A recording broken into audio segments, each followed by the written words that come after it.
Access granted.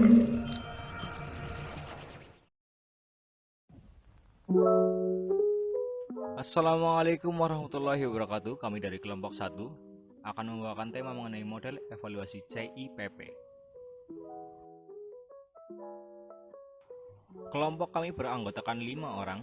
Yang pertama Hesti Sastri Arba Agustin, kedua Reski Barulinuha, ketiga Almanisa Melani, keempat Nanda Raihani Asyifa, kelima Faisal Abidin. Evaluasi adalah penerapan prosedur ilmiah yang sistematis untuk menilai rancangan, kemudian menyajikan informasi dalam rangka pengambilan keputusan terhadap implementasi dan efektivitas suatu program, atau berhasil atau tidaknya suatu program.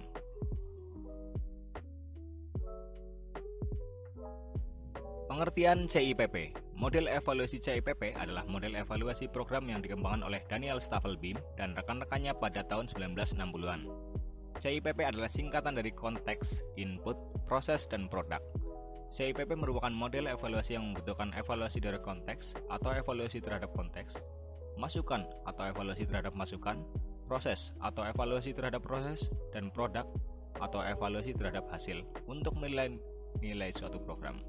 Dari keempat singkatan CIPP itulah yang menjadi komponen evaluasi. CIPP adalah pendekatan evaluasi yang berfokus pada keputusan dan menekankan penyediaan informasi yang sistematis untuk manajemen dan operasi program.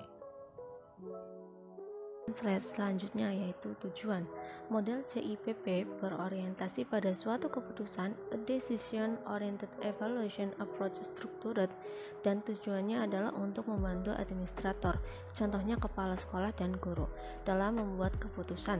Model evaluasi CIPP dalam pelaksanaan lebih banyak digunakan oleh para evaluator. Hal ini dikarenakan model evaluasi ini lebih komprehensif jika dibandingkan dengan model evaluasi lainnya.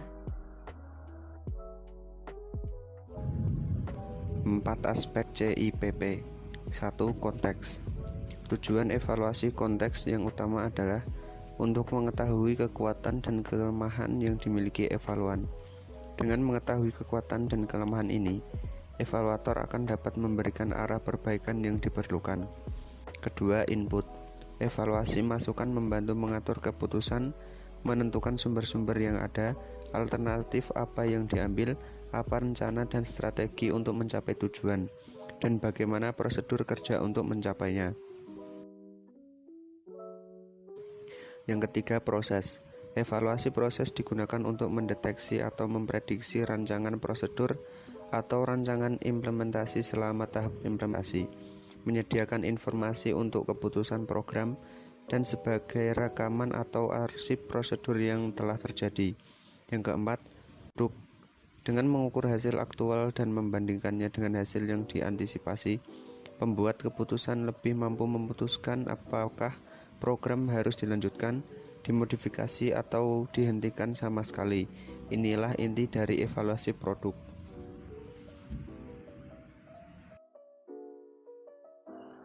Selanjutnya yaitu penggunaan model evaluasi CIPP.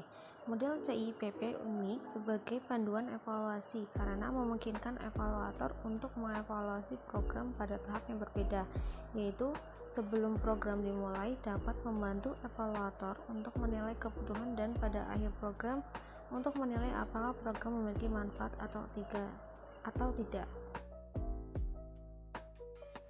Kelebihan dan kekurangan model evaluasi CIPP. Menurut Eko Putrawidayoko, model evaluasi CIPP lebih komprehensif di antara model evaluasi lainnya karena objek evaluasi tidak hanya pada hasil semata tetapi juga mencangkup konteks, masukan, proses, dan hasil. Selain kelebihan tersebut, di satu sisi model evaluasi ini juga memiliki keterbatasan. Antara lain, penerapan model ini dalam bidang program pembelajaran di kelas mempunyai tingkat keterlaksanaan yang kurang tinggi jika tidak adanya modifikasi. Demikian presentasi dari kelompok kami. Mohon maaf jika terdapat kesalahan dan kata-kata yang kurang tepat. Wassalamualaikum warahmatullahi wabarakatuh.